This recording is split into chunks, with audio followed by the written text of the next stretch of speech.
Welcome, everybody, to session 91 of Worlds of Speculative Fiction. This time around, you notice I've got my hands full, or at least one handful of a number of paperbacks by Terry Pratchett. We are going back to Diskworld, and this time we are looking at the Witches sequence of novels. And there's 6 of them right here. We'll talk about that in just a minute. In case you're wondering what Worlds of Speculative Fiction is, if you're a newcomer to this.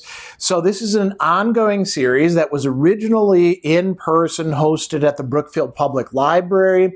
And with COVID, we went online in 2020 after getting a few sessions in before the lockdown. And now we have this format where I create a video going through the books, talking about a number of other related things. We'll get to that in just a moment. And then we follow up that video premiere with live chat with a Zoom session so we can discuss the works a little bit more in depth with those who are really interested in them. And we've been doing this now for 10 years in one format or another. Now, Pratchett and Diskworld this is not the first time that we're going to it. We actually did the Rincewind novels. I think that was number 75. And we did the Death novels. I think that was number 84. So we're coming back to Diskworld. We'll probably come back to it again because it's such a rich series. But this time, we are going to focus on a lot of material. So in these sessions, we talk a lot about various philosophical themes that are involved in the works. There's a lot woven into these. Some of them are metaphysical, some are ethical, some are aesthetic. There's a variety of other ones. We also talk about world building and the narrative universe that spans and provides, you could say, a home to the characters, the plots, the asides, the quips, everything else that goes into this. So what is Diskworld? We'll be talking about that. If it was a new author, we'd go into their biography, but we've already done 2 sessions on Pratchett, so I don't see a need to do that. We will, however, look at some of the interviews where he's talking about his process, particularly these witch novels, and we'll look at a little bit of criticism. Not a lot. I'll tell you why when we get to that section of the work. So, we got a lot to talk about. I will just say before we actually launch into it, every time that I have gone to Pratchett's Diskworld novels, I have greatly enjoyed myself. They're not a set of works that I would have originally gone to without people suggesting them to me. So this is actually the fruit of a fan suggestion, actually multiple fans. A lot of people vote at the beginning of each year, and a lot of people were clamoring for, get yourself to Diskworld, and it does not disappoint. I actually will say I enjoyed these 6 novels even more than I did the Death novels or the Rincewind novels. And I am yet still a little bit confused exactly why. I don't know that it has to do with witches per se, but I think it does have to do with the characters and the writing. So it doesn't have to do with witches as witches, but it does have to do with Granny Weatherwax and Nanny Ogg and the younger witches that are involved as well, and even the female wizard who is discussed in Equal Rights. So we might want to begin, I think, by talking about some world building. But before that, we might just go through thumbnail sketches of what is happening in each of these 6 works, just so people can keep it straight in their head. So we'll do that. We'll do some world building, and then we'll do things a little bit out of order by looking at Pratchett's own remarks about this, and then we'll jump into the many philosophical themes that hopefully we'll have plenty of time to delve into and check out in detail with, references to passages from these really fun and funny books. I suppose that the most natural place for us to begin this session in earnest is by talking about the Diskworld itself in general and about the bits of it that get revealed or sketched out in greater detail in these 6 novels. So for those of you who are familiar with these stories, some of this may be just review for you, but anybody who's not yet read Pratchett or only read a few things might find this really useful to go over. And I think that it's such a rich storyline that's developed, and Pratchett is so good at sketching it that it might be beneficial for all of us to talk about it. And the, let's say, world building and setting is intimately connected with the plots and with the characters, and we could even say some of the philosophical themes. So it's not as if we can just neatly isolate the one out as a topic for consideration by itself. As a matter of fact, you could say that Pratchett, and here I have in mind another person who had a narrative universe quite well developed. Pratchett is certainly read because he references her in his essay that has to do with magic, is Ursula K. Le Guin, who said that, she made a map of Earthsea, did the first story, which moves around a bit in Earthsea, saw some other islands, and thought to herself, I wonder what happens there, right? And that's something that Pratchett kind of does as well, both with locations that have already been somewhat developed, like the Unseen University, where the wizards learn their craft, but also with all sorts of other places in the Diskworld who might just get a mention or might just be added entirely to fill out these volumes. So, we're going to start, first of all, by talking about the Diskworld itself. And every story, as far as I can tell, begins with a little vignette about the great turtle and the Diskworld. So I'm going to just read from Equal Rights. It's one of the earliest ones. This is a story about magic and where it goes, and perhaps more importantly, where it comes from and why. Although it doesn't pretend to answer all or any of these questions, it may, however, help to explain why Gandalf never got married and why Merlin was a man. Because this is a story about sex, though probably not in the athletic tumbling count the legs and divide by 2 sense, unless the characters get totally beyond the author's control. They might. However, it's primarily a story about a world. Here it comes now. Watch closely. The special effects are quite expensive.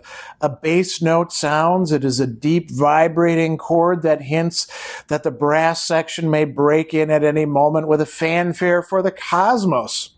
Because the scene is the blackness of deep space with a few stars glittering like the dandruff on the shoulders of God. Then it comes into view overhead, bigger than the biggest, most unpleasantly armed star cruiser in the imagination of a 3-ring filmmaker, a turtle. 10,000 miles long. It is Great Atuin, one of, the rare astro-colonians from a universe where things are less as they are and more like people imagine them to be. And it carries on its meteor-pocked shell 4 giant elephants who bear on their enormous shoulders the great round wheel of the Diskworld. As the viewpoint swings around, the whole of the world can be seen by the light of its tiny orbiting sun. There are continents, archipelagos, seas, deserts, mountain ranges, even a tiny central ice cap. The inhabitants of this place, it is obvious, won't have any truck with global theories. Their world, bounded by an encircling ocean that falls forever into space in one long waterfall, is as round and flat as a geological pizza, although without the anchovies. A world like that, which exists only because the gods enjoy a joke, must be a place where magic can survive, and sex too, of course. So, we get similar depictions of the Diskworld as the narrative universe. Actually, some people in some of the other volumes go off of the edge, at least temporarily, right? And there is a thought in the very end of Carpe Jugulum of taking this vampire's remains and shooting them out into space beyond the edge. So that's a possibility. But most of the action is happening in the Diskworld, and it's happening in determinate places. So we've been introduced to the great city of Ankh-Morpork in other stories, and that's actually going to come up quite a bit in Masquerade. It's going to get referenced. Well, I mean, it's happening in Equal Rights as well. But for the most part, a lot of the action is happening in a set of mountain regions. So I'm going to read a little bit from that as well, from Equal Rights. It was good thunderstorm country up here in the Ram-Top Mountains, a country of jagged peaks, dense forests, and little river valleys so deep that daylight had no sooner reached the bottom than it was time to leave again. Ragged wisps of cloud hung to the lesser peaks below the mountain trail along which the wizard slithered and slid. A few slot-eyed goats watched him with mild interest. It doesn't take much to interest goats. We go on as well. There was a village tucked into a narrow valley between steep woods. It wasn't a large village and wouldn't have shown up on a map of the mountains. It barely showed up on a map of the village. It was, in fact, one of those places that exist merely so that people can have come from them. The universe is littered with them, hidden villages, windswept little towns under wide skies, isolated cabins on chilly mountains whose only mark on history is to be the incredibly ordinary place where something extraordinary started to happen. Often there's no more than a little plaque to reveal that against all gynecological probability. Someone very famous was born halfway up a wall, and we are going to settle on a smithy where a wizard who's on his way out is going to bestow his staff on the 8th son of an 8th son. 8 is the number of magic in the Diskworld, and it turns out to be a daughter. And we'll come to that shortly. So we've got the Ram-Tops as this mountain region where Equal Rights begins. Weird Sisters is taking place largely. Ankh-Morpork plays a role there. Witches Abroad is where they start out. Lords and Ladies, they're back there again. Masquerade, they're back in Ankh-Morpork. And Carpe Jugulum is mostly in the Ram-Tops, although we're expanding the purview slightly. So that's going to be a pretty important region, and you've learned that it's a rather fragmented place, but it's also a place where a lot of people with magical abilities come from, including, at least by the time of these books, the latest Arch-Chancellor of the Unseen University, right? So we've also got a kingdom where a good bit of the action is going to be happening, specifically in Weird Sisters, Lords and Ladies, and Carpe Jugulum, called Lank. And interestingly, the people of it are called Lancastrians. Right?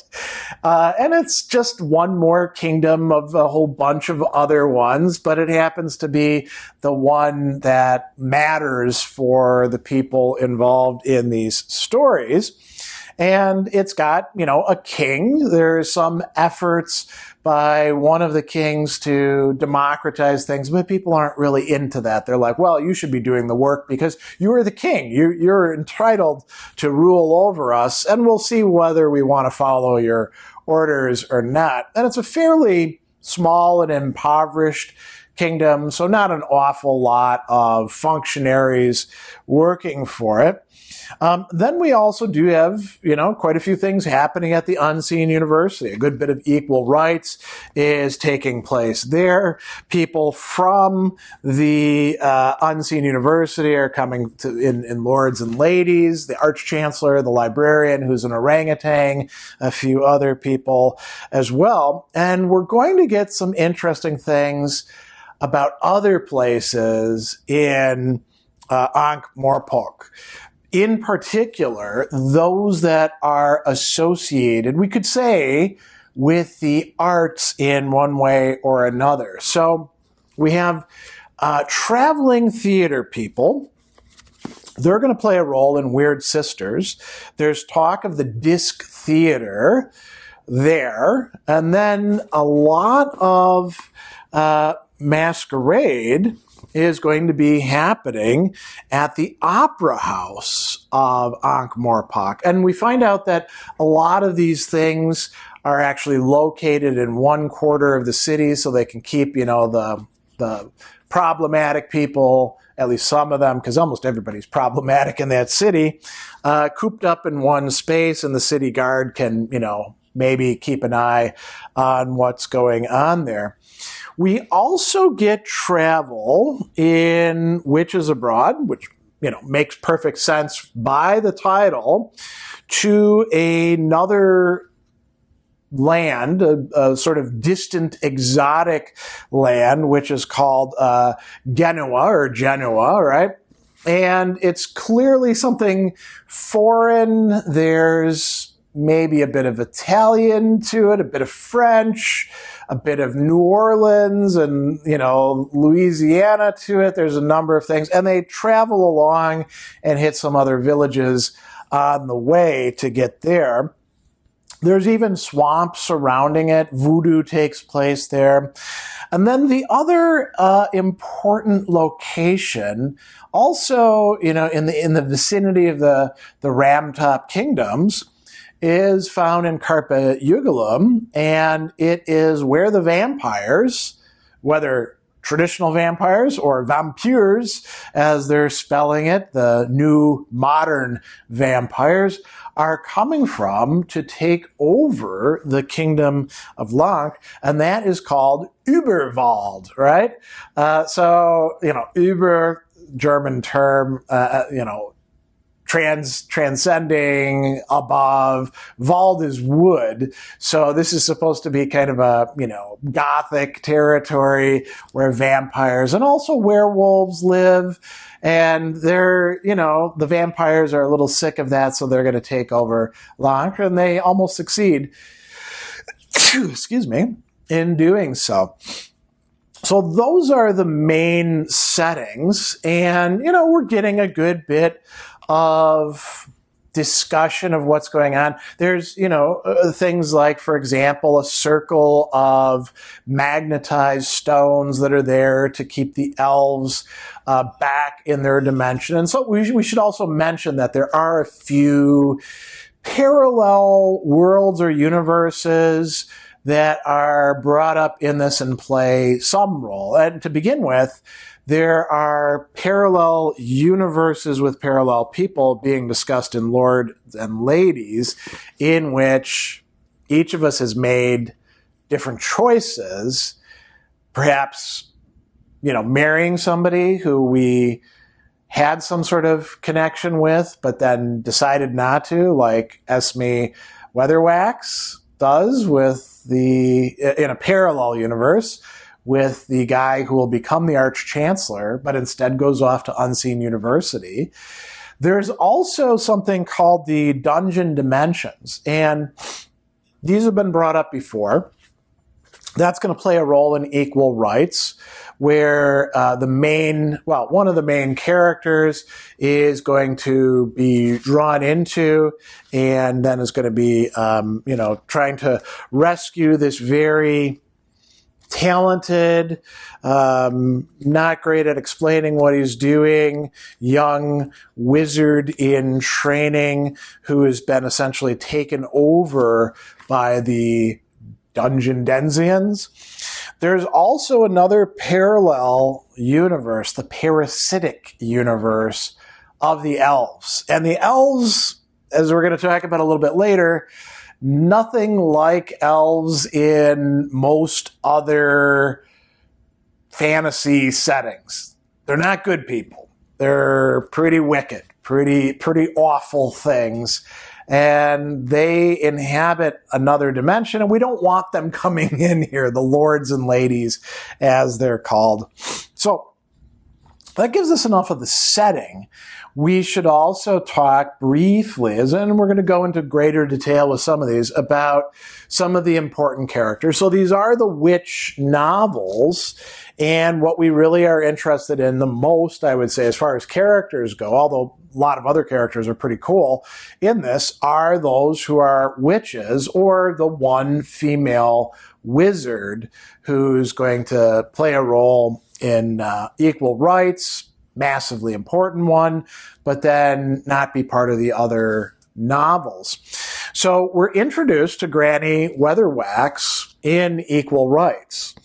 She is going to arguably be, if not the most important witch character, certainly the most powerful, and probably, you could argue, the most intelligent of them as well. Although, in a certain way, Nanny Ogg has her own sort of wisdom as well. And so what's happening in this book? I mentioned that we have a wizard who is near the end of his life. He's trying to find somebody to pass his staff down to. He's heard of this, or maybe sensed, I don't remember exactly, that an eighth son of an eighth son has been born. It just so happens that the eighth son is not a son, but a daughter, the eighth child of an eighth child, and that is Escarina Smith, daughter of the Smith. And so the wizard is going to give his staff to her, and Granny Weatherwax, at first, is quite resistant to this notion that this infant and then later girl could be a wizard. And she wants to actually teach her women's magic, witchery. And so she starts out on that, and then she realizes, well, this actually is going to have to happen in a wizardly way, not a witchly way. And so they go to the Unseen University and they encounter some irrational, traditional prejudice. Women can't be wizards, only men can be wizards. And there's actually no good reasons for that. And it turns out that Escarina is going to be a wizard of considerable promise. Along the way, Granny ends up, spending a good bit of time with the Arch-Chancellor of the Unseen University, right? And there's, a lot of adventures along the way, as we can say. And it's, it's a short little volume, but it's a great story. We get into the witch novels in a much more thematic way from Weird Sisters onward. So there's these five. We could say that Equal Rights was kind of a warm-up, and now we're going to get introduced once again to Granny Weatherwax, but also to two other members of the coven the members of the Weird Sisters. And I'm not going to tell you about the, turtle or anything like that again, because it begins with that. But what we do have are these three witches together. And so I'll read from here. On nights such as this, witches are abroad. Well, not actually abroad. They don't like the food and you can't trust the water, and the shamans always hog the deck chairs. But there was a full moon breasting the ragged clouds, and the rushing air was full of whispers and a very broad hint of magic. In their clearing above the forest, the witches spoke thus. I'm babysitting on Tuesday, said the one with no hat but a thatch of white curls so thick she might have been wearing a helmet, for our Jason's youngest. I can manage Friday. Hurry up with the tea, love. I'm that parched. The junior member of the trio gave a sigh and ladled some boiling water out of the cauldron into the teapot. The third witch patted her hand in a kindly fashion. You said it quite well, she said. Just a bit more work on the screeching. Ain't that right, Nanny Ogg? Very useful screeching, I thought, said Nanny Ogg hurriedly, and I can see Goody Whemper, may her rest in peace, gave you a lot of help with the squint. It's a good squint, said Granny Weatherwax. The junior witch, whose name was Margaret Garlick, relaxed considerably. She held Granny Weatherwax in awe. It was known throughout the Ramtop Mountains that Miss Weatherwax did not approve of anything very much. If she said it was a good squint, then Margaret's eyes were probably staring up her own nostrils. Unlike wizards, who like nothing better than a complicated hierarchy, witches don't go in much for the structured approach to career progression. It's up to each individual witch to take on a girl to hand the area over to when she dies. Witches are not by nature gregarious, at least with other witches, and they certainly don't have leaders. Granny Weatherwax was the most highly regarded of leaders they didn't have.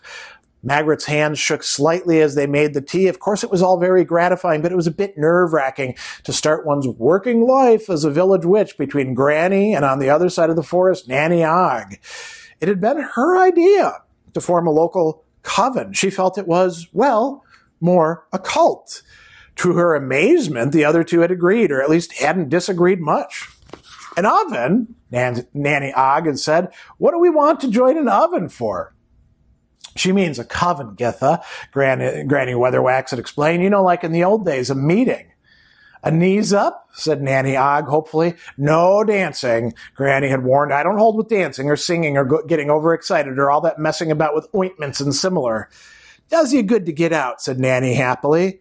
Margaret had been disappointed about the dancing and was relieved she hadn't ventured one or two other ideas that had been on her mind. She fumbled in the packet she'd brought with her. It was her first Sabbat, and she was determined to do it right. Would anyone care for a scone, she said. Granny looked hard at hers before she bit. Margaret had baked bat designs on it. They had little eyes made of currants. So we get the three traditional witches, that we see, for example, in Macbeth, and there's going to be all sorts of, references to Macbeth here, but also to the contemporary witchcraft, which is kind of a, half invention and drawing on some earlier sources, but this notion of the triple goddess of the virgin, the mother, the crone, or the maiden. Well, that's these three. Granny Weatherwax is, and they don't like to say it, but the crone, right? Nanny Ogg is definitely the mother because she turns out to be very interested in sex, very fertile, has lots of kids, lots of grandkids. We find out, too, that she actually lives in a fairly large place with all of these daughter-in-laws basically serving her and catering to her whims and suggestions. And then we have Margaret, who should be Margaret, but her mother didn't spell her name correctly. And she's a younger witch who at that time is still a maiden and has some very arguably new agey ideas about witchcraft. She's also much more literate than these other two, although Nanny is going to write a book, as it turns out. but a book of recipes, which turn out to be partly food and partly sex. So Margaret is the junior member, and she is going to eventually kind of step up. But there's others involved as well.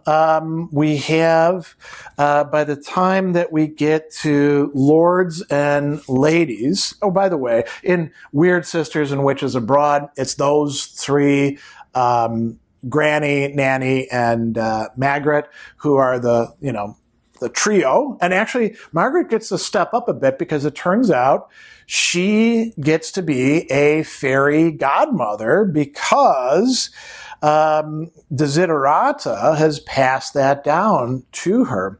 Coming back, though, to Lords and Ladies, we get a rival coven of younger women who want to do witching right, led by Diamanda Tolkein. And actually, all of them are taking on their own special names. They're renaming themselves, and they're doing things in ways that the older witches don't really approve. And Granny Weatherwax will actually have like a witching contest with them. And by that time, we find out that Margaret has actually gotten married. So in Lords and Ladies, well, she's getting married. She's getting married to the new king, who had previously, in Weird Sisters, been the fool who winds up becoming the next King Virance. And she's going to now assume a different role. She finds her courage. She takes on this armor and accoutrements of a fictional predecessor queen, but fights against the Queen of the Elves, a very powerful adversary. And then actually in this one, we get introduced to the next important witch character, who's Agnes Nitt, who also has another name, Perdita. But it turns out that Perdita isn't just a name.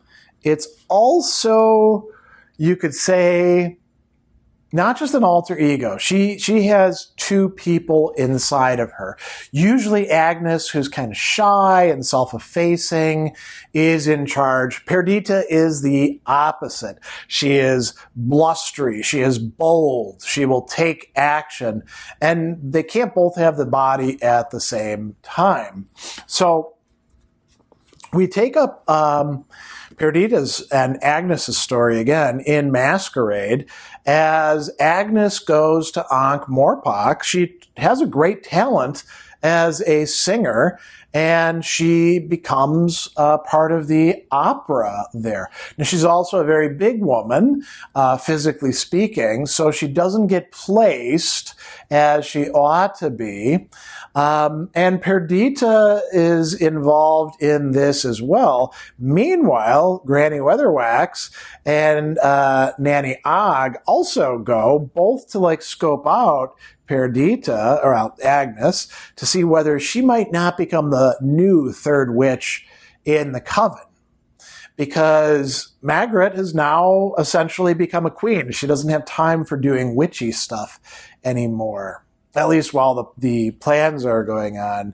So they're trying to get her to come back, but they're also there to get the royalties from Nanny Og's book, which one reason they're doing that is because Granny Weatherwax doesn't want anyone attributing that book to her. Then finally, in Carpa Ugulum, we have a new reconstituted coven, but it doesn't turn out the way that we might have thought, where, Margaret is too busy, so we need a new sub for the maiden. Well, Agnes Perdita will become the new maiden, but what's going to happen? Granny Weatherwax, not invited to the royal wedding, goes off to another place rich in magic, and she knows that something is wrong with these vampires coming in, and she's figuring out how she's going to deal with them. In the meantime, we see a kind of stepping up. So as Margaret realizes, and by the way, she's had a child, so this is long after the wedding, actually. It's for the christening that's going to be taking place. She becomes the mother. She assumes the role of witch again. And that means that Nanny Ogg, the fertile, fecund, very ribald mother, is now going to be the other one, the crone, right? The lead witch, you could say. So the coven actually is becoming quite interesting. It's a dynamic formation, we could say. And there's some other magic users we encounter along the way in Witches Abroad.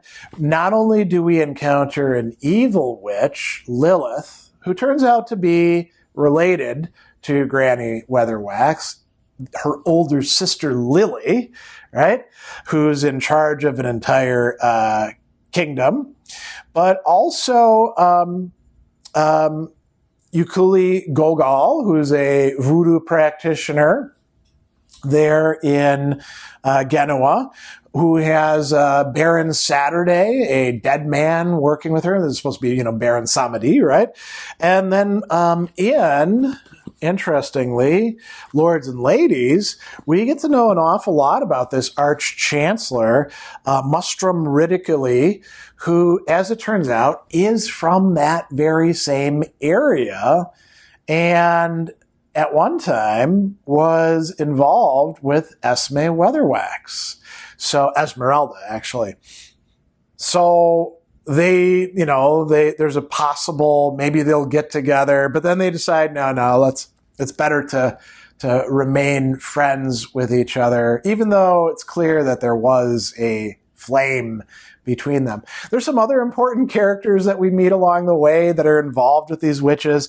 One of my favorite is actually a cat, Grimo, who belongs to Nanny Ogg. And he's described as being like the biggest, baddest, meanest cat along, who only wants to eat, fight, and screw, and will do it to animals much, much larger than him and to human beings as well.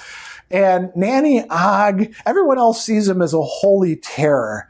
Nanny Ogg sees him as the little kitten that he was one day, probably at least a decade ago, and not as this terrible thing. And there's also some magicking of him into the form of a human being who's very, very cat-like still, right? That happens already in Witches Abroad, and will come up in several others as well, particularly Masquerade, where he takes on a lot of stuff and has some quite cool adventures. So that's a kind of a cool character. We also, I mentioned, there's a fool who he's like, he was apprenticed as a little boy, became a master fool, doesn't like foolery, but follows it. And eventually with the revelation in Weird Sisters that the king's brother, prompted by a Lady Macbeth kind of wife, killed the king's brother, took the throne, and tried to kill the legitimate heir to the throne who entered the theater. The fool will end up taking his place and becoming the new king. And he has some very modern ideas about that. A couple others that I think are important to bring up, and a lot of these are coming from Masquerade. Henry Slug, the great opera singer who is masquerading as Enrico Basilica, pretending he doesn't actually speak the English of these books, forced to eat pasta all the time when all he really wants to have is some good, Moorcockian food. Selden Bucket, a cheesemonger who purchased the opera house thinking it would be a good investment and a way to promote the arts, finding out that no, opera is something very different. Money goes in and opera comes out. We also have Walter Plinge, who is the janitor and sort of man of all trades in the opera, but is considered to be a bit touched, who turns out to be the ghost, the phantom of the opera, and will end up taking over as music director after Mr. Saleza, who's been skimming all sorts of money out of it, and as he's running the opera, turns out to be the homicidal version of the ghost.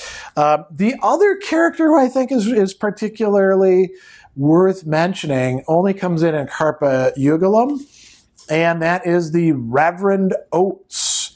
He's got a very, very long religious name. He's a unfortunate representative or priest of the religion of and which has gone through thousands of schisms, and so he's got a hard time keeping all this in his head, keeping track of it.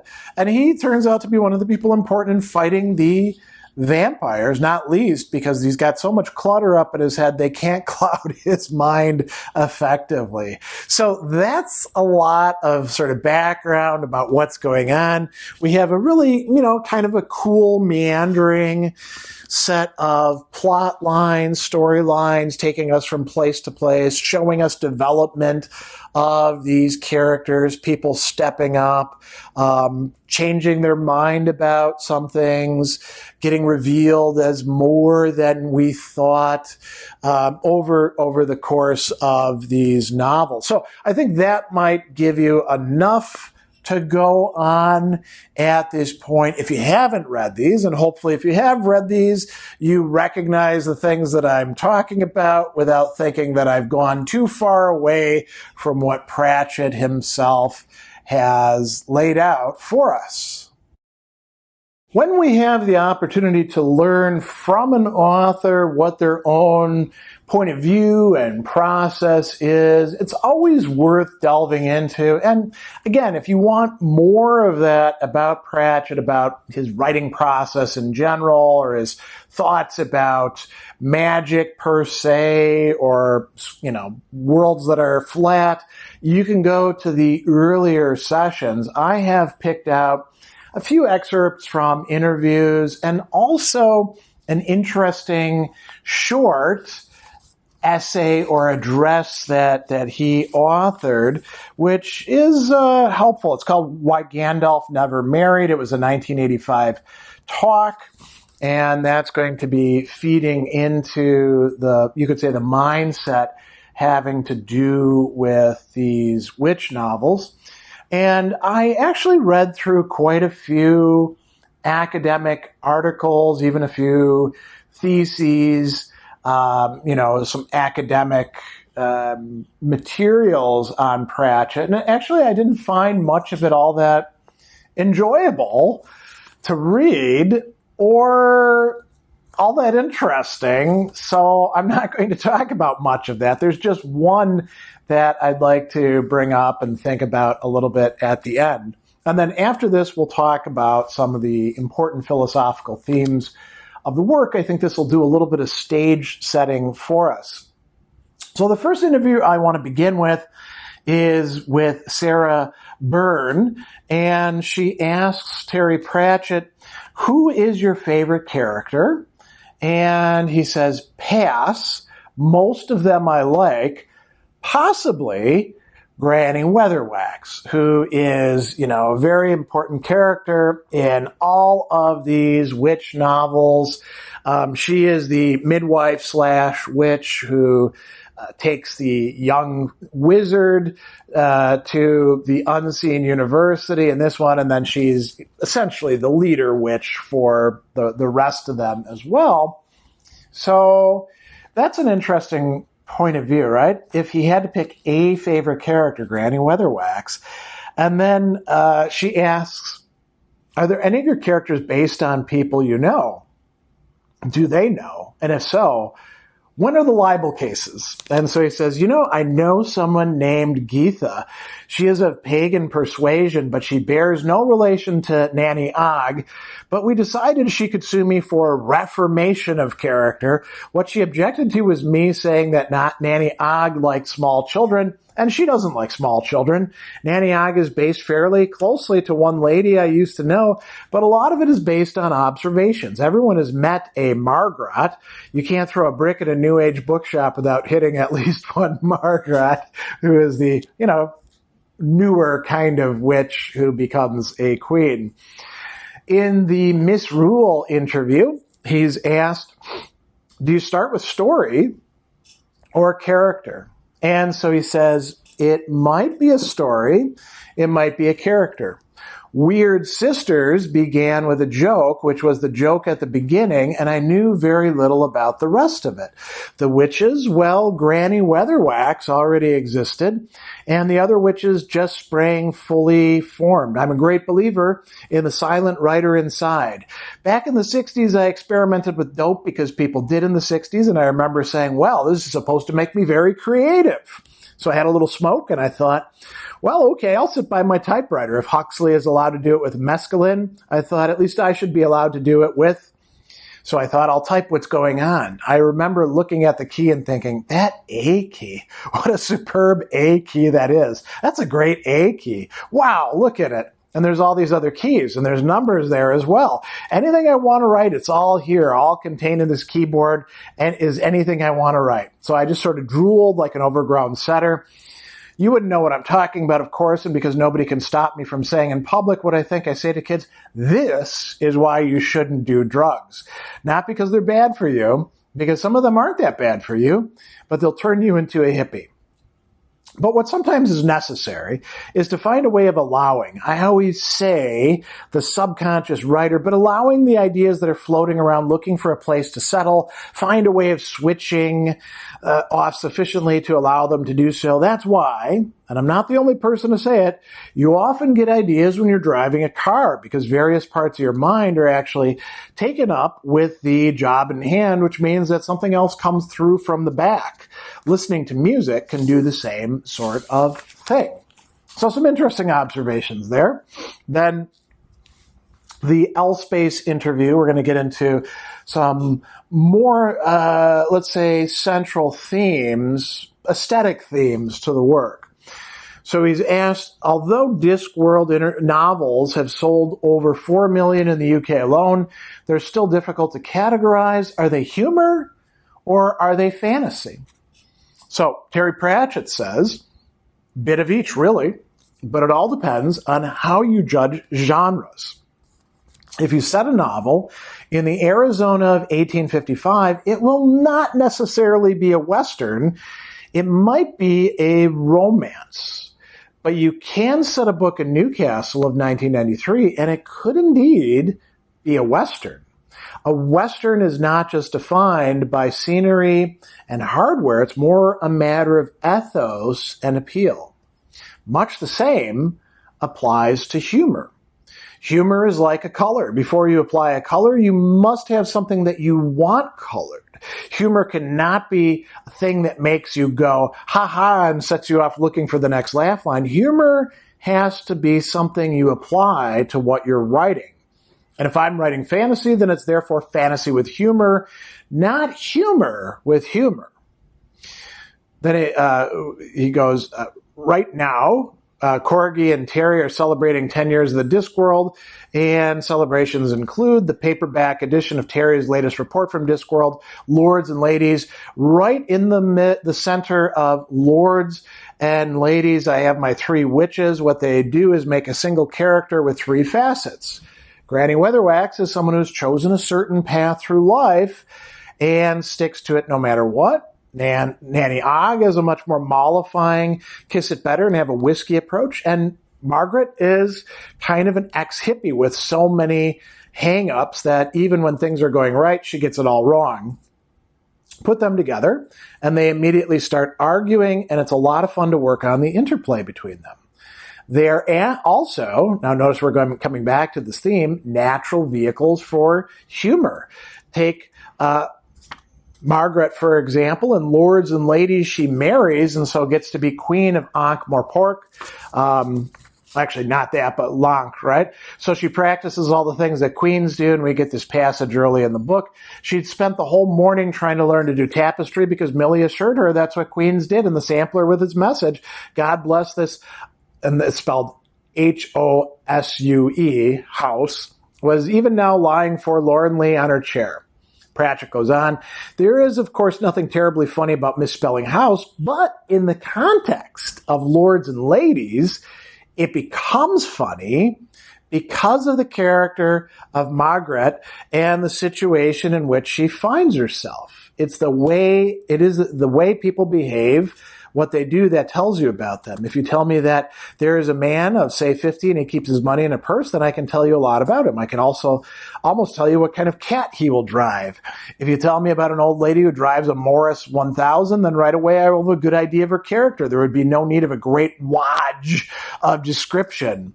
There's no need to write such and such a character had a heart of gold, but instead just show him doing something that this sort of character would do. And if he does, what he does is funny or amusing, that's fine. That's adding the color of humor. But if all you're doing is writing gags, then the humor will probably fail.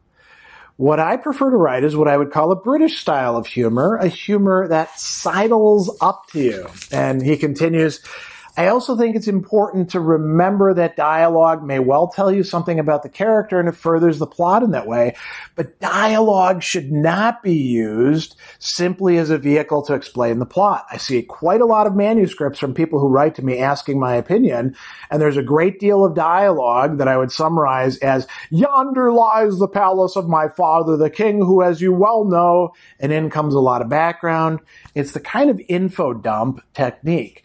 The dialogue is used to dump in a lot of background information that the writer has not been sufficiently skilled to put across in any other way.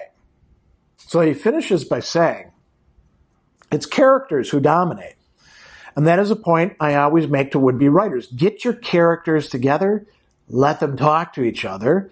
I do this whenever I'm stuck, and often my characters will tell me something I didn't know. So some very interesting reflections on the role and importance of humor. You can't do humor by itself. You gotta have something that it will stick to. In this case, it is fantasy. It's the Diskworld. And then the characters are the enactors, the speakers of the humor. Although we do have a narrative voice as well on occasion coming through. Then we get this very, short excerpt from A Conversation with Terry Pratchett by Claire E. White. And he's asked, it seems that the Diskworld novels have gotten a touch darker, perhaps with a few more serious bits in them. Is that an accurate statement of how the series has evolved? And Pratchett says, first off, I have to say I simply hate it when reviewers call my work wacky or zany.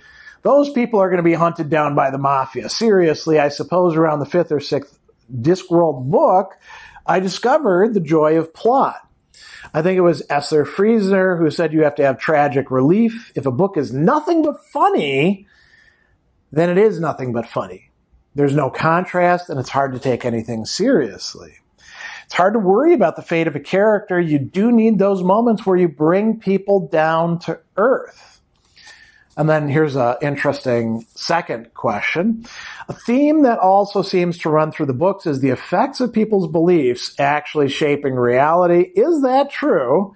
Have our beliefs and stories and fantasies made certain things come to life? Now, the answer to that in the Diskworld is definitely yes, right? Pratchett takes it to our real world, out of our, if we want to use Tolkien and Leguin language, out of the secondary world of the narrative and into our own primary world. So he says, if I was late for an appointment and came running out of a bank just at the same time as the alarms accidentally went off, I might well get shot by someone. Certainly if it happened in America, I might find myself shot by a policeman who believed I was a bank robber. Beliefs do shape reality. We know this to be the case. Thousands of people every year die because of what they believe. Becoming dead after being alive is a fairly major change in reality, I would think. So, important point there, saying it's not just in this narrative world. The narrative world reflects the world that we, in fact, do live in. Now, he's got this essay, this address, Why Gandalf Never Married. And he talks about, I'm not going to read the entirety of it, but he talks about the consensus fantasy universe, sort of a stock of ideas and tropes that he is going to be playing with and in many cases subverting. So he says, to see the consensus fantasy universe in detail, you need only look at the classical Dungeons and Dragons role-playing game. They are mosaics of every fantasy story you've ever read. Of course, the consensus fantasy universe is full of cliches, almost by definition. That's the difference between magic in the fantasy universe and magic here. In the fantasy universe, a wizard points his fingers and all these sort of blue glittery lights come out. There's a sort of explosion and some poor soul is turned into something horrible. Anyway, if you're in the market for easy laughs, you learn that two well-tried ways are either to trip up a cliche or to take things absolutely literally. While I was plundering the fantasy world for the next cliche to pull a few laughs from, I found one which is so deeply ingrained that you hardly notice it's there at all. In fact, it struck me so vividly, I actually began to look at it seriously. That's the generally very clear division between magic done by women and magic done by men. Let's talk about wizards and witches. There's a tendency to talk of them in one breath as though they were simply different sexual labels for the same job. It isn't true. In the fantasy world, there's no such thing as a male witch. Warlocks, I hear you cry, but it's true. Oh, all except you can postulate them for a particular story. But I'm talking here about the general tendency. There certainly isn't such a thing as a female wizard. Sorceress, just a better class of witch. Enchantress, just a witch with good legs. The fantasy world, in fact, is overdue for a visit from the equal opportunities people, because in the fantasy world, magic done by women is usually of poor quality, third-rate, negative stuff, while the wizards are usually cerebral, clever, powerful, and wise. Strangely enough, that's also the case in this world. You don't have to believe in magic to notice that. Wizards do get to do a better class of magic, while witches give you warts. And he goes on and says, of course, I hardly need mention the true fairy tale witches, as malevolent a bunch of crones as you could imagine. It was probably living in those gingerbread cottages. No wonder witches were always portrayed as toothless. It was living in a 90,000 calorie house that did it. You'd hear a noise in the night and be the local kids eating the doorknob. According to my 8-year-old daughter's book on wizards, a nicely illustrated little paperback available at any good bookshop, wizards undid the harm caused by evil witches. There it is again. The recurrent message. Female magic is cheap and nasty. But why is all this? Is there anything in the real world that's reflected in fantasy? So he's raising a problem. He's sketching out the problem that's ultimately going to lead to, you can say these two novels, equal rights, where we have a female wizard causing all sorts of consternation among the male wizards. And then we have Weird Sisters, in which the witches are being depicted in ways that undermine those classical tropes and narratives. He goes on and says something else that's really interesting. The curious thing is that the Western world at least has no very great magical tradition. You can look in vain for any genuine wizards or witches for that matter. I know a large number of people who like to think of themselves as witches, pagans, or magicians, and the more realistic of them will admit that while they like to think they're following a tradition laid down in the well-known dawn of time, they really picked it up from books and, yes, fantasy stories. I've come to believe that fantasy fiction in all its form has no basis in anything in the real world. I believe that witches and wizards get their ideas from reading matter, or before that from folklore. Fiction invents reality.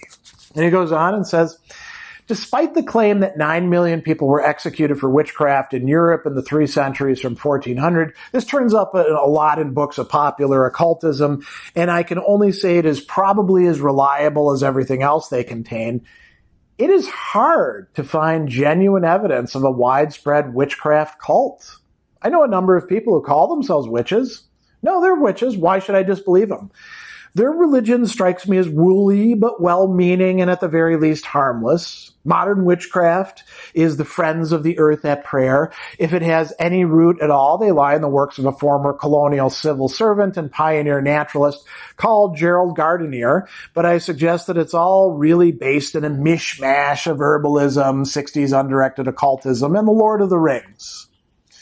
But I must accept that people called witches have existed in the sense they've been created by folklore, by what I call the flying saucer process. You know, someone sees something they can't or won't explain in the sky, is aware there's a popular history of sightings of flying saucers, so decides that what he's seen is a flying saucer, and pretty soon that sighting adds a few new flakes to the great snowball of saucerology. In the same way, the peasant knows that witches are ugly old women who live by themselves because the folklore says so. And so the local crone must be a witch. Soon, everyone locally knows that there's a witch in the next valley. Various tricks of fate are laid at her door, and the great myth chugs on. So he's talking there about another really important theme to Pratchett's works, the power of story, of narrative, of fable. So it's not just that beliefs can lead to people, acting as if they're true and then reality. It's stories, it's frameworks, it's structures of those beliefs that produce reality. He goes on and says, you can look in vain for widespread evidence of wizards, in addition to the double handful of doubtful practitioners mentioned above, half of whom are more readily identified as alchemists or windbags. All I could come up with were some vaguely Masonic cults like the Horseman's Word in East Anglia. Not much for Gandalf in there. Now, you can take the view that, of course, this is the case because if there's a dirty end of the stick, then women will get it. Anything done by women is automatically downgraded. This is the view widely held by my wife ever since she started going to consciousness-raising group meetings, who tells me it's ridiculous to speculate on the topic because the answer is so obvious. Magic, according to this theory, is something that only men can be really good at, and therefore any attempt by women to trespass on the sacred turf must be rigorously stamped out. Women are regarded by men as the second sex, and their magic is therefore automatically inferior. There's also a lot of stuff about man's natural fear with a woman with power, which is where poor women seeking one of the few routes of power open to them, and men fought back with torture, fire, and ridicule. I'd like to know that this is all it really is, but the fact is the consensus fantasy universe has picked up the idea and maintains it. I incline to a different view, if only to keep the argument going, that the whole thing is a lot more metaphorical than that. The sex of the magic practitioner doesn't really enter into it. The classical wizard, I suggest, represents the ideal of magic, everything we hope it would be if we had the power. The classical witch, on the other hand, where there are often malevolent interests in the small beer of human affairs, is everything we fear only too well that we would, in fact, become. And he says, oh, well, it won't win me a PhD. I suspect that the insidious medium of picture books for children, the wizards will continue to practice their high magic and the witches will perform their evil, bad-tempered spells. It's going to be a long time before there's room for equal rights. Now, I would say that, going all the way back to the Rincewind novels, right? Pratchett really has subverted this. The wizards are not really doing high magic most of the time. They're puttering around with their silly stuff. They're incredibly competitive with each other and quite often addle-brained, due perhaps to a whole bunch of different factors, magic being one of them, but others being involved as well. And the witches are also concerned with momentous things, For example, in not lords and ladies, but in Weird Sisters, we have the witches bringing an entire kingdom forward in time. That's pretty high magic there, right? We have other concerns with a storyland being created in Witches Abroad. So, I mean, we could go on and on. I don't want to belabor this too much, but I think that, what we see Pratchett doing here is not just being humorous, but also being subversive, but being subversive in a way that isn't programmatic, where you're like, oh, well, of course he's going to say that. He's just turning things on their head. Instead, it's more like, well, why couldn't you have a female wizard in this realm, right? What is there to this? So anyway, we'll talk more about that in a bit.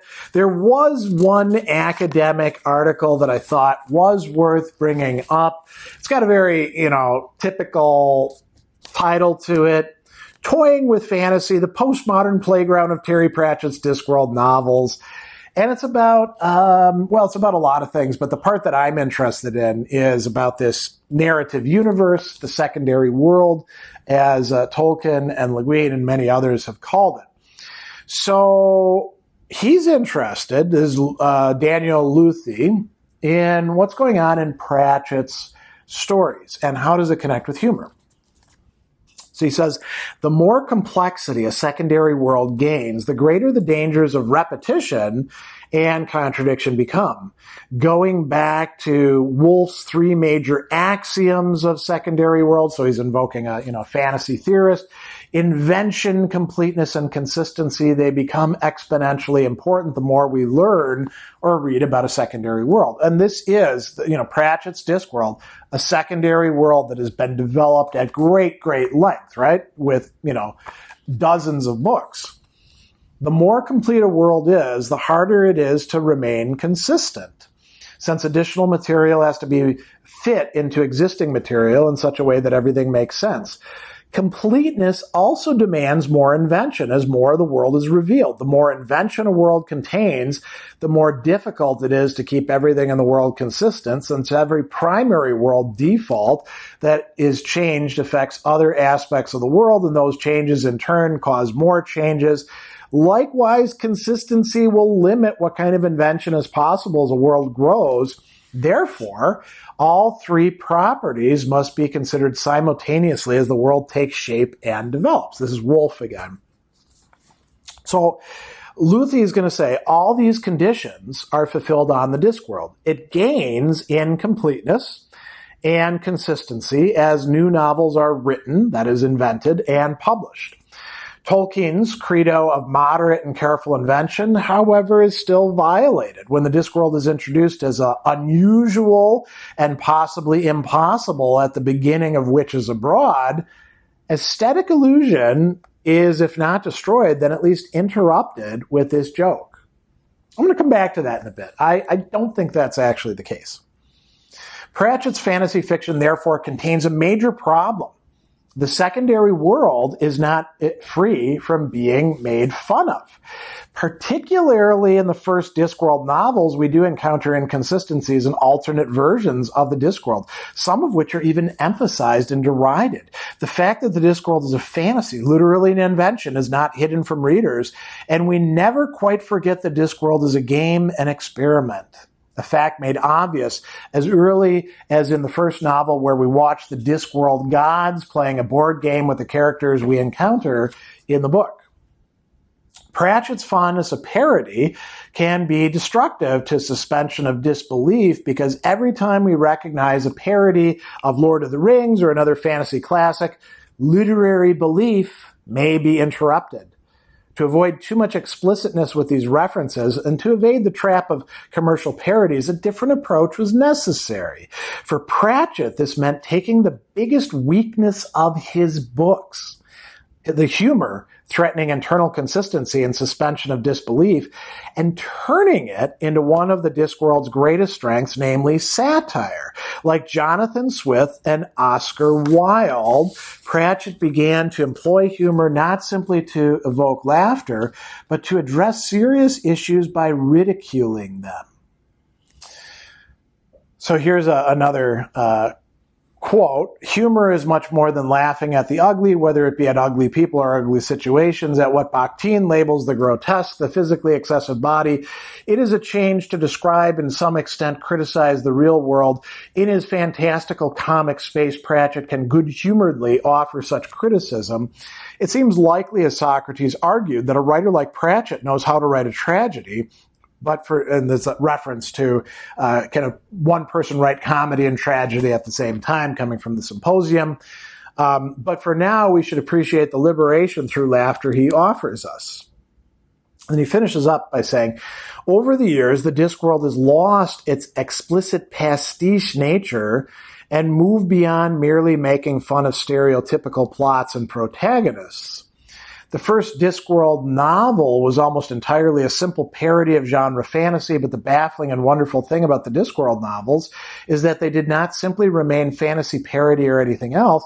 Using humor in a serious manner, Pratchett's ongoing story set on the Discworld eventually bound Woolf's three axioms into an autonomous system of rules. Each new Discworld novel added a further layer of complexity and information to the secondary world, whose blank spots on the narrative maps began to thin. The hidden seriousness present in any true and thorough parody is now one of the core elements of Discworld." So this is an interesting interpretation, is it not? And perhaps even a persuasive one. I don't myself find it persuasive because I think maybe it's overplaying its hand. I don't buy the idea that the first novel is essentially parody, pastiche, playing around, doesn't have the structure of an actual novel that they seem to be implying. I think, I buy the claim that things are getting more complex, as they have to, as you're exploring a narrative universe, but I don't think this describes well how that happens in terms of the humor. I don't think that we have a, move away from everything's a joke at the first to, now that the world is being developed more fully, there's more tragedy, there's more seriousness to it. I think that that's there from the beginning. And I do think that Pratchett is certainly departing from what he called consensus fantasy, but he's doing so not with some great, I'm going to turn things on their head or I'm going to do justice to women imperatives in mind, as far as I can tell, but proceeding kind of like a wrecking ball who just plows through and says, let's see what we can do here, and then builds things back up. So it's interesting to consider these many different topics, and we've seen there's quite a bit to be looked at, both on the part of Pratchett telling us about his own ideas and work, and other people providing us with some literary criticism of Pratchett as well. So hopefully thought-provoking. Now let's start taking a look at some of the really important philosophical themes in these novels. I think the key theme that we should begin with is talking about magic, and specifically witches' magic as one kind of magic. Actually, a very broad spectrum, because not every witch does things exactly the same way. And there's a number of passages that are well worth checking out. Before we go into them, I do want to highlight a few things that keep coming up over and over again throughout these volumes. So one of them is the fact that witches won't use, we could call it magic all the time in part because, it's a bit wasteful and there's a sense in which it's meddling to do it too much, but also because they don't have to. They can use what Granny Weatherwax calls headology, which comes up in the very first of these in Equal Rights. And what is headology? Well, we can think of it as the power of suggestion. So we've already talked about this a little bit within the Diskworld, and as Pratchett has pointed out, within our world too, people's beliefs about things do tend to produce effects, results, right? So if you suggest to somebody that drinking a certain potion is going to cure them of something, even if it's just a placebo, we know there's a placebo effect if you believe in it, right? So there's that entire aspect of things. Then there's things that really are magic. There's another matter that comes up, and Granny Weatherwax is really quite good at it. We'll talk about this toward the end and how it plays a key role in fighting these vampires. But, there's other witches and even the female wizard-esque who use this borrowing, right? And borrowing is entering into the mind of another creature. And it's difficult to do with human beings because they're thinking too many thoughts, but you can do it with animals. Granny Weatherwax will do it quite frequently. She actually places a sign on her body when she's doing it that says, "I ain't dead," because otherwise there's a tendency to think that she is. And we find, for example, in Lords and Ladies that she attempts and succeeds with a borrowing that she never was able to do before, that of an entire swarm of bees. So that's another cool feature. There's, of course, all the other kinds of magic going on. And let's say it's a pluralistic kind of universe. There is no magic system in the sense of like one big overarching conception of magic. There's different kinds of magic that are being carried out. In Witches Abroad, we run into voodoo being used. We're going to get a really interesting distinction that I'm going to begin with here between witches and wizards kinds of magic and their views on magic as well. So this is going to be an interesting feature of the story. So here's where it begins. What is magic?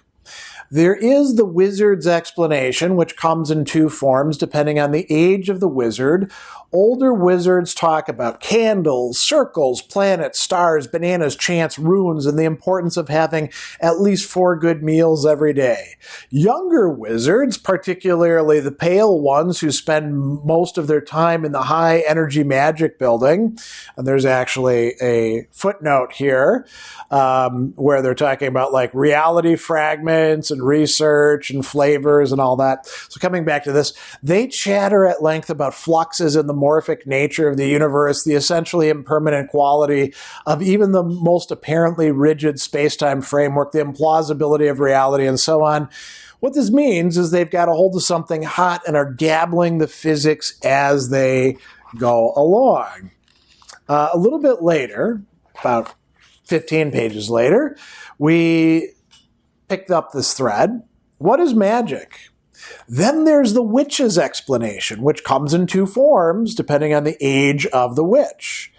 Older witches hardly put words to it at all, but may suspect in their hearts that the universe really doesn't know what the hell is going on and consists of a zillion, trillion, billion possibilities and could become any one of them if a trained mind, rigid with quantum certainty, was inserted into the crack and twisted. That is, if you really had to make someone's hat explode, all you needed to do was twist into that universe where a large number of hat molecules all decide at the same time to bounce off in different directions. Younger witches, on the other hand, talk about it all the time and believe it involves crystals, mystic forces, and dancing about without your drawers on. Everyone may be right all at the same time. That's the thing about quantum, Pratchett tells us. And then we get, this is also in Lords and Ladies, we get another interesting contrast between wizards and witches. The basic unit of wizardry is the order or the college or, of course, the university. The basic unit of witchcraft is the witch. But the basic continuous unit, as has already been indicated, is the cottage. A witch's cottage is a very specific architectural item. It's not exactly built, but put together over the years as the areas of repair join up like a sock, entirely made of darns. The chimney twists like a corkscrew. The roof is thatched so old that small but flourishing trees are growing in it. The floors are switchbacks. It creaks at night like a T-clipper in a gale. If at least 2 walls aren't shored up with balks of timber, then it's not a true witch's cottage at all, but merely the home of some daft old bat who reads tea leaves and talks to her cat. Cottages tend to attract similar kinds of witches. It's natural. Every witch trains up 1 or 2 young witches in her life, and when in the course of mortal time the cottage becomes vacant, it's only sense for one of them to move in. Then we learn about Margaret.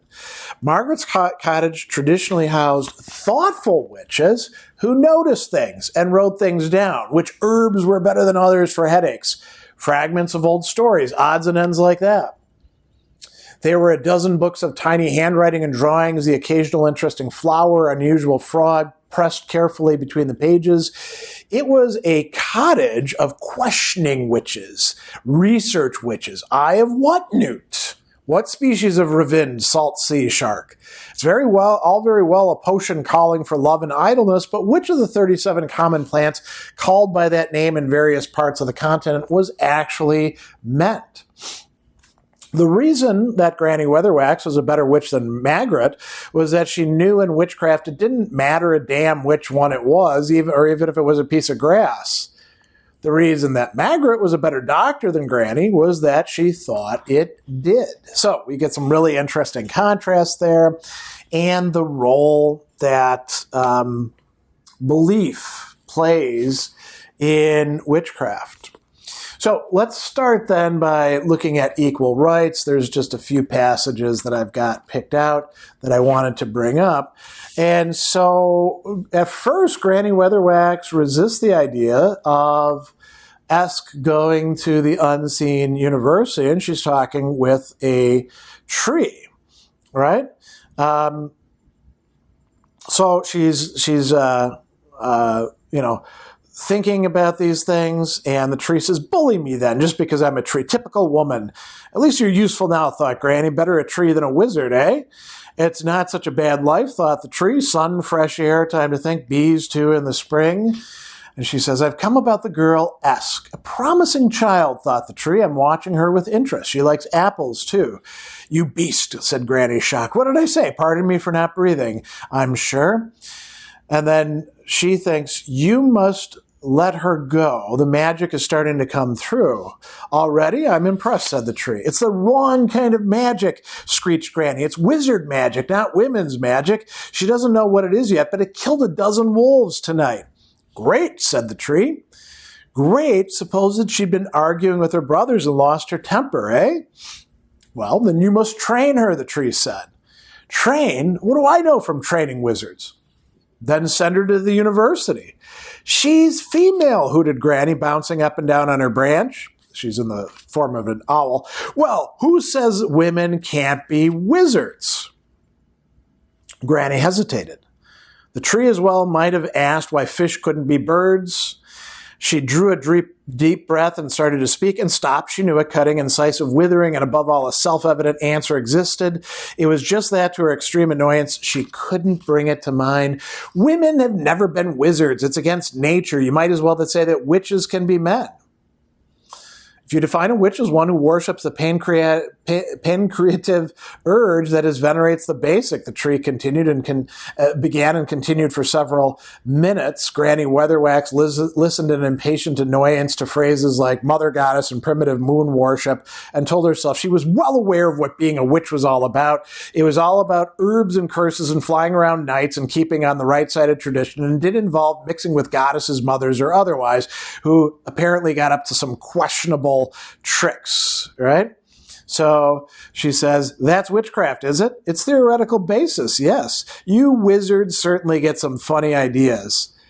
Tree said, not a wizard anymore, just a tree. And so she's going to she's going to accompany her to the Unseen University. We also read a very interesting thing. This goes to belief as well.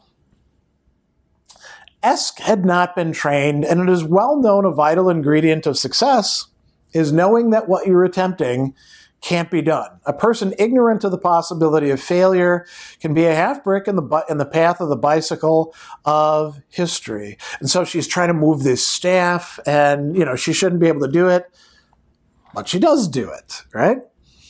Now, there's a really interesting thing about borrowing and connecting with other minds with Granny, also in equal rights. Granny found that the university, the Unseen University, had a mind of its own.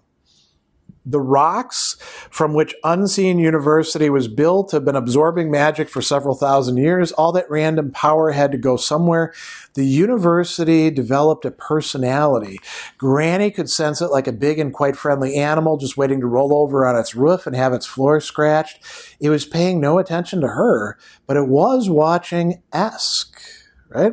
So this is quite interesting how far that power can go. In Weird Sisters, we get a couple other interesting reflections about magic. And remember, there we've got our three witches. So this is a part where they're doing an invocation and they're going to bring in a demon to get some information from. So there's a bunch of different things that they're supposed to have, according to Margaret's books. And Granny says, you listen to me, my girl. Demons don't care about the outward shape of things. It's what you think that matters. Get on with it. Margaret tried to imagine the bleached and ancient bar of lye soap was the rarest of scented whatever ungulants or whatever they were from distant Clatch. It was an effort the gods alone knew what kind of demon would respond to a summoning like this. Granny was also a little uneasy. She didn't much care for demons and all this business with incantations and implements whiffed of wizardry. It was pandering to the things, making them feel important. Demons ought to come when they were called. And so then the demon does show up and they bring it in. But you notice that they can do their magic with whatever it is that they please. They just have to believe that it's going to work. There's also a discussion about meddling. So, witches are supposed to avoid meddling as much as they can, but sometimes is the time for meddling. And so, Margaret is trying to learn from these older witches, and Nanny says, so she says, what happened to not meddling? And Nanny says, well, it's not proper meddling, just helping matters along. See, all this not meddling business is fine in the normal course of things. Not meddling is easy when you don't have to. And I've got the family to think about. And then Margaret says, but only last week you were saying, a week is a long time in magic, said Nanny. 15 years for one thing. Anyway, Esme is determined and I'm in no mood to stop her. So what you're saying, said Margaret icily, is that this not meddling thing is like taking a vow not to swim. You absolutely never break it, of course, unless you happen to find yourself in the water. Better than drowning, Nanny said. So, they do, in fact, meddle. As a matter of fact, they move the entire kingdom 15 years forward from the rest of the Diskworld. And so anyway, Margaret is going to say, I think I will never really understand about witchcraft. Just when I think I've got a grip on it, it changes. And then Nanny says, we're all just people. everyone's just people. So that's what a great line there.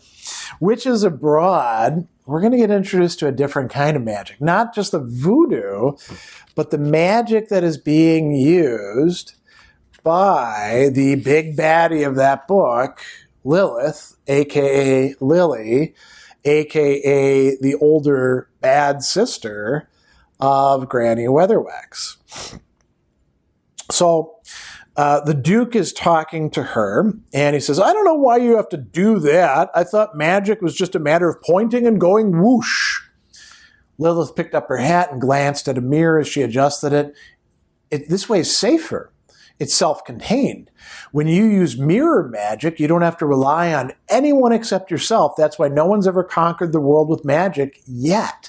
They try to take it from other places. But with mirrors, there's always a price. With mirrors, you're beholden to no one but your own soul. And she goes on and says, with mirrors, all the power is your own.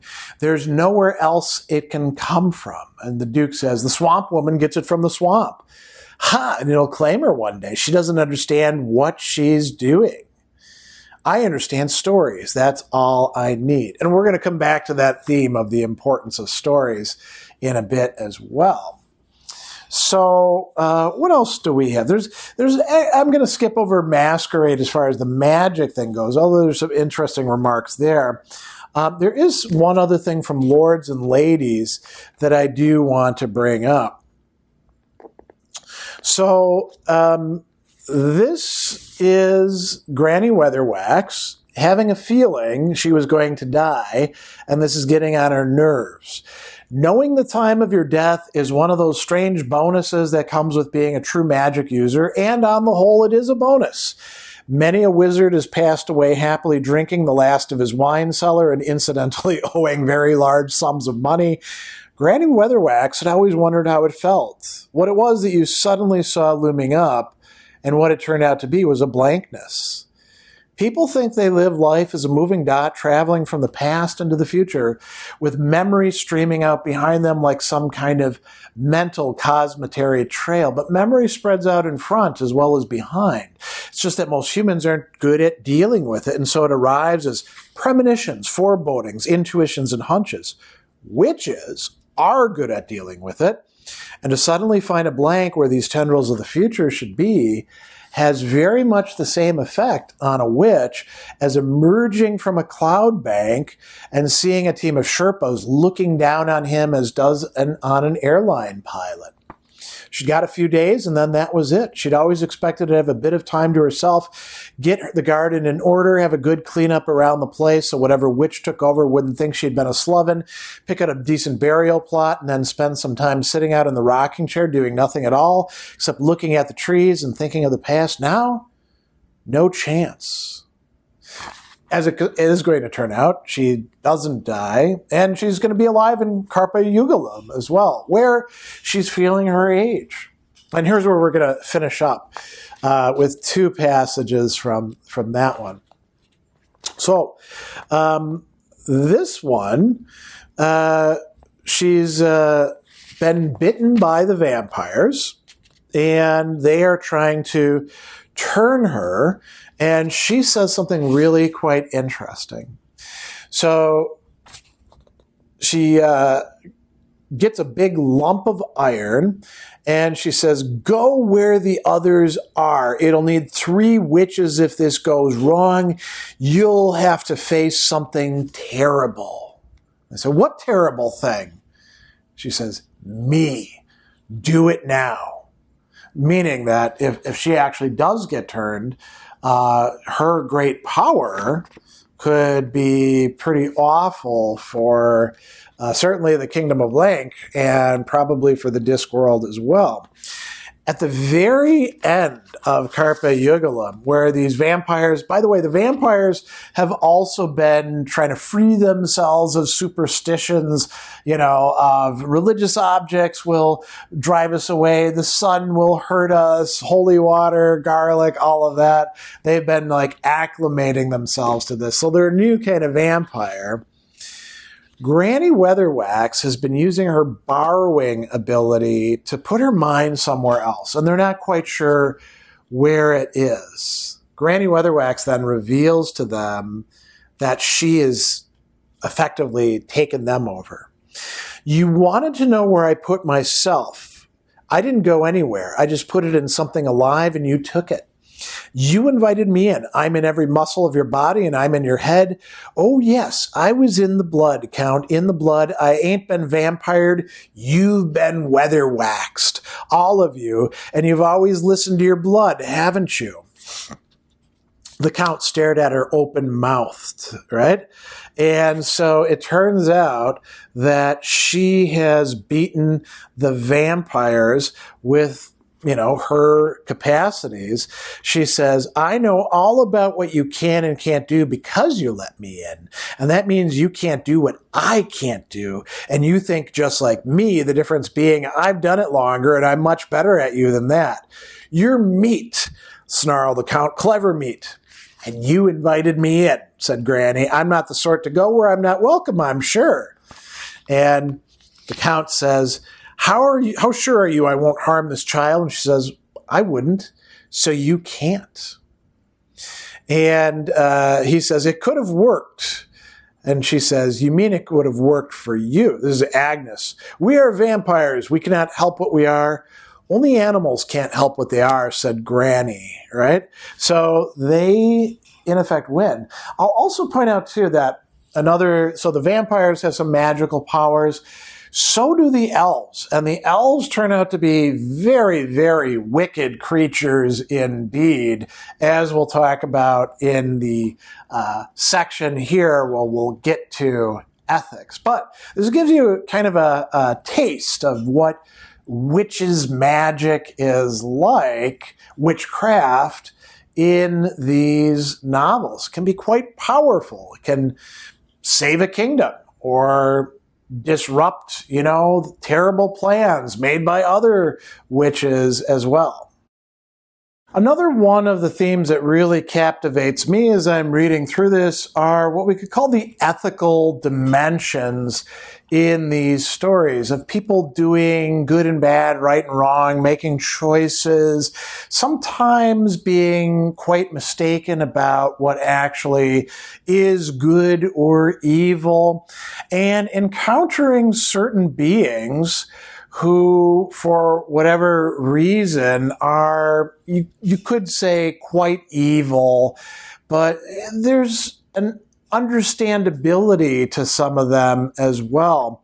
And I think that one of the interesting ones that comes up is, first in equal rights, right? Where we do have some ethical questions. Can women be wizards? Why not? Why shouldn't they get a chance? Those sorts of things.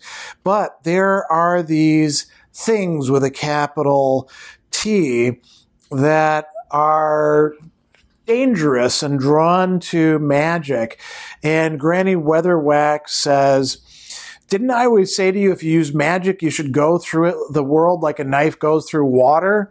And you thought that was just old Granny's way. But the fact is, if you use magic, you draw attention to yourself from them. They watch the world all the time. Ordinary minds are just vague to them. They hardly bother with them. But a mind with magic in it shines out, you see. It's a beacon to them. It's not darkness that calls them, it's light. Light that creates the shadows. And Esk says, but why are they interested? What do they want?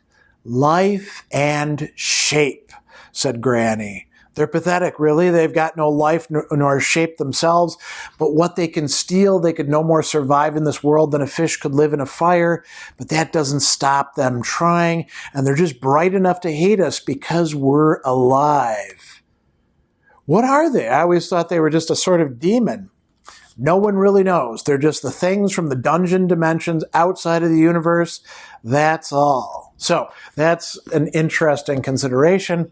And, we might think about a couple other creatures as well. For example, the elves in Lords and Ladies who are trying to take over yet once again, and who, it's better to be killed by them than to become their plaything. Or the vampires in Carpe Jugulum, who are also trying to take over and talk about human beings as being meat, right? And potentially interesting enough to turn into vampires, like the witches perhaps could be good for that.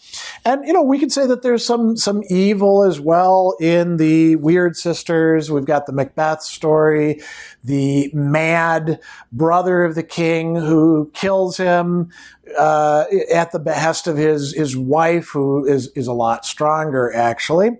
Interestingly, there's a part in this where Granny Weatherwax opens up the queen's mind and shows her what she is, and the queen is actually not bothered by that, whereas most people seeing their moral failings will be thrown into some confusion. We also have a big baddie in Witches Abroad who we'll get to, who has a familial relation. There's the Phantom in Masquerade, who turns out to be two people, one of whom is good and trying to help out the opera company, not theater company, very different things, and the other of whom is actually quite evil and is trying to destroy opera, right? So there's a number of different reflections on this. Are there any characters who are completely good? Not exactly. And the goodness that they have is of different sorts. And I think we can say, we've got Nanny Ogg representing a certain kind of goodness. And then we've got Granny Weatherwax, a more difficult, brittle type of goodness that doesn't view itself as goodness, but rather as rightness. And then we've got the other witches as well. Margaret,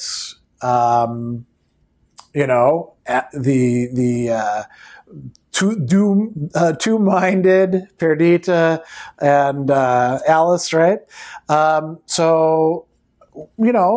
There's a number of other people who also do good things. We could say both of the Oggs that we see, the Smith and the guard / doing everything else guy, are pretty good guys. We've got a number of other people along the way as well. But let's talk about some of the interesting things that come up. So in Weird Sisters, we find out that the kingdom itself is unhappy. And Granny says, land is not the same as a kingdom. A kingdom is made up of all sorts of things, ideas, loyalties, memories. It all sorts of exists together. Then those things create some kind of life, not a body kind of life, more like a living idea made up of everything that's alive and what they're thinking and what the people before them thought. I can see you've been thinking about this a lot, said Nanny, speaking slowly and carefully, and the kingdom wants a better king. Is that it? No, that is, yes, look, it doesn't have to be the same kind of dislikes and likes as people, right? Nanny Ogg leaned back. Well, it wouldn't, would it? It doesn't care if people are good or bad. I don't think it could even tell any more than you could tell if an ant was a good ant. But it expects the king to care for it, right? So that's why it's important. And then a little bit later, Margaret says, it's a bit like a dog, really. And Granny says, very much like a dog doesn't care if its master's good or bad, just so long as it likes the dog, right? So that's what actually justifies their meddling. In Witches Abroad, we find out something very, very interesting about the bad person in it. And we also learn about, Black Alice, who's going to come up at other points as well, who's in Granny Weatherwax's lineage. So, Granny Weatherwax and Nanny Ogg are meeting with Miss Gogol, And she says, her with her mirror magic, her who likes to control, her who's in charge, her who's tinkering with destiny, her that Mistress Weatherwax knows all about. Nanny Ogg was lost. What's she talking about, Esme? Granny muttered something. What? Didn't hear you.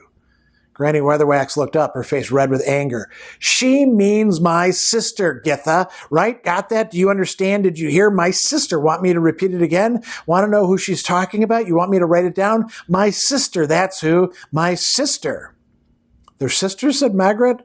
I don't know, said Ella. They look alike. And we come back to this later. Granny Weatherwax says, of course you don't remember her. Our mom kicked her out when she was 13. We were both tiny then, but I remember the rows. I used to hear them when I was in bed. She was wanton. You used to always say I was wanton when we was younger, said Nanny. Granny hesitated, caught momentarily off balance, and she waved a hand irritably. You was, of course, but you never used magic for it, did you? Didn't have to, said Nanny happily, and off-the-shoulder dress did the trick most of the time. Right, off the shoulder and onto the grass, as I recall. No, she used magic, not just ordinary magic, neither. Oh, she was willful. And she goes on, and she says, well, what's her name? Lily. That's a nice name, said Nanny. It isn't what she calls herself now, said Miss Gogol. And we find out that she is using mirror magic. And interestingly, we find out that because her sister left, Granny had to become the good one, right? So that's an interesting bit to learn. In Masquerade, we get, some interesting reflections as well. And here we get a discussion between Granny Weatherwax again and Walter. And she tells us, I don't mind telling you this, Walter, because you won't understand and you won't remember. There was a wicked old witch once called Black Alice. She was an unholy terror. There's never been one worse or more powerful until now, because I could spit in her eye and steal her teeth, see. Why? Because she didn't know right from wrong. So she got all twisted up, and that was the end of her. The trouble is, you see, that if you do know right and from wrong, you can't choose wrong. You can't do it and live. So if I was a bad witch, I could make Mr. Salzella's muscles turn against his bones and break them where he stood. If I was bad, I could do things inside his head, change the shape he thinks he is, and he'd be down on what had been his knees and begging to be turned into a frog. If I was bad, I could leave him with a mind like a scrambled egg, listening to colors and hearing smells. If I was bad. But I can't do none of that stuff. That wouldn't be right. She gave a deprecating little chuckle. And if Nanny Ogg had been listening, she would have resolved as follows: that no maddened cackle from Black Alice of infamous memory, no evil little giggle from some crazed vampire whose morals were worse than his spelling, no side-splitting guffaw from the most inventive torturer, was quite as unnerving as a happy little chuckle from Granny Weatherwax about to do what's best. From the point of her hat, she withdrew a paper-thin mask. Simple thing, isn't it? Looks beautiful, but it's really just a simple bit of stuff like any other mask. And she gives it to him and starts things out. Now, this is a really interesting set of reflections, isn't it? Right and wrong. If you do know right and wrong, and you actually know the difference between them, you can't choose wrong. And it's not the same thing as good and bad, is it?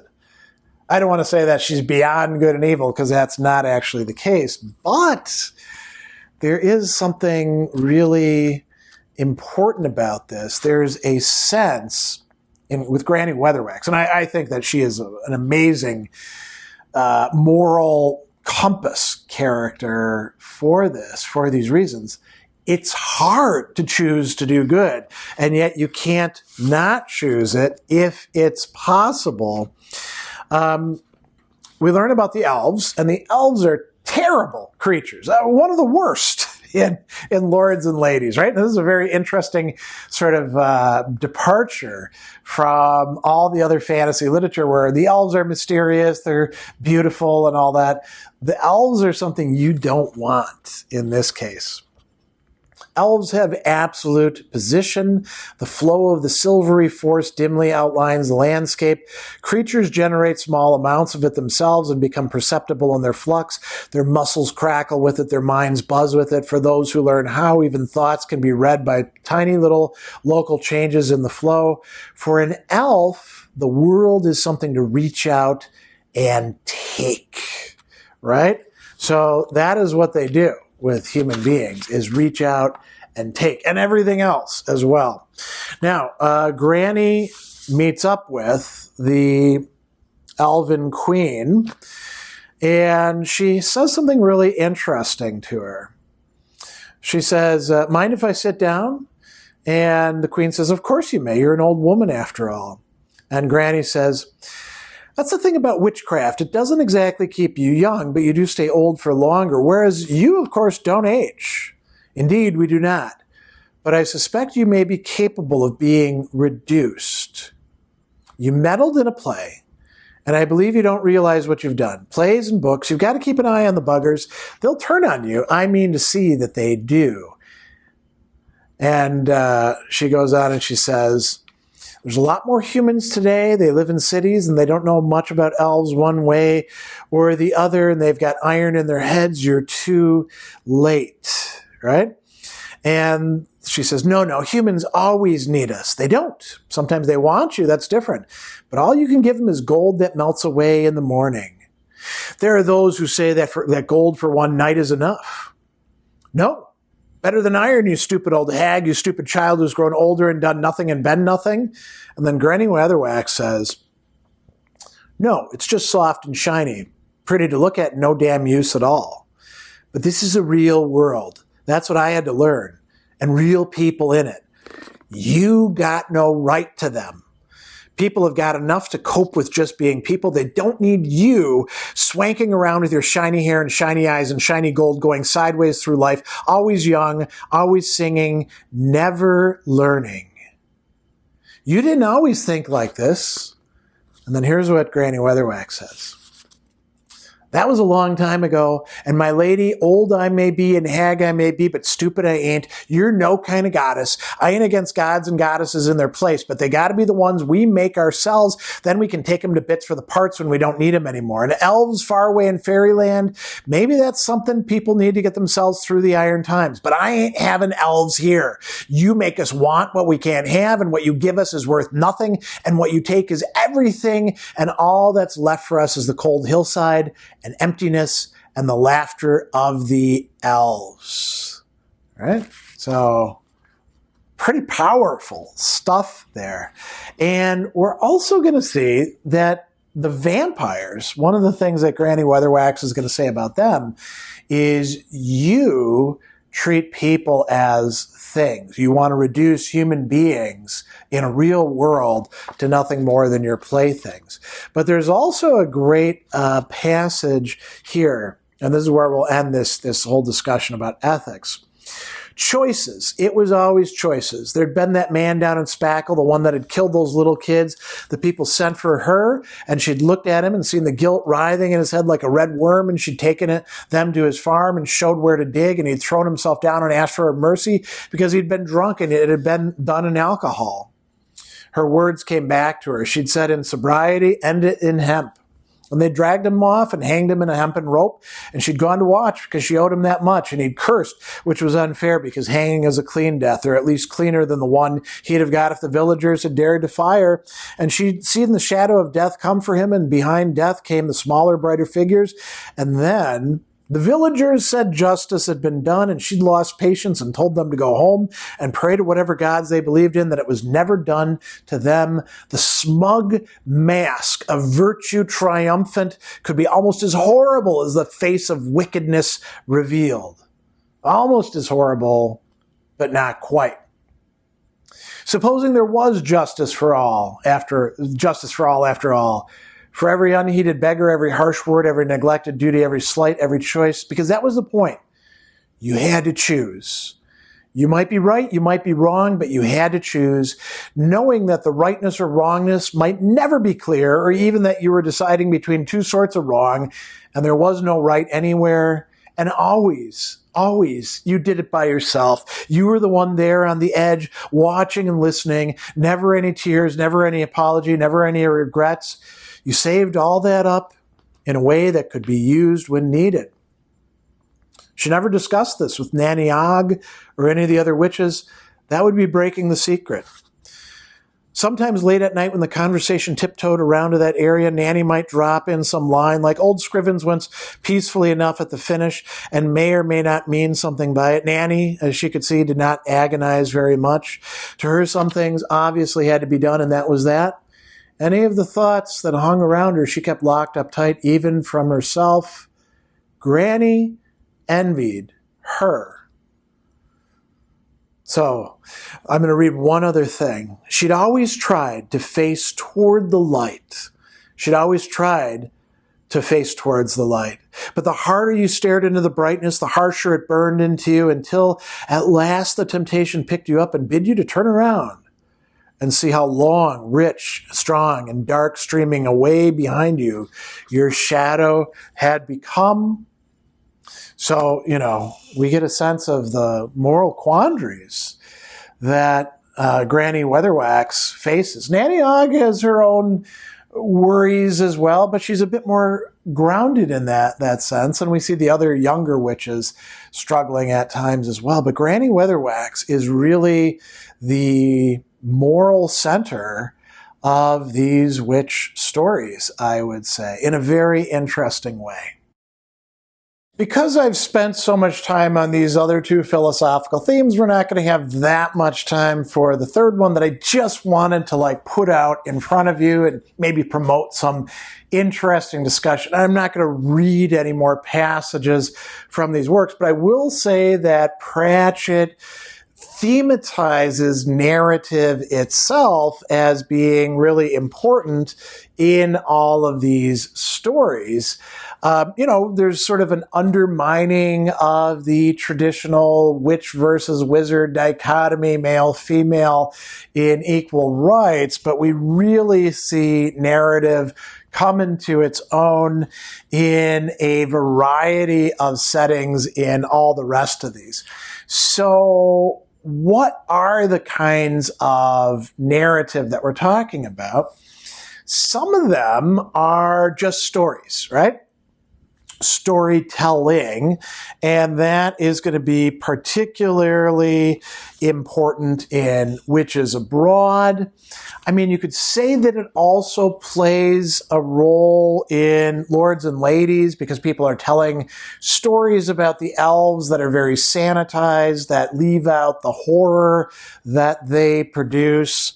The vampires are actually telling themselves stories about what it means to be an up-to-date modern vampire in Carpe Jugulum, right?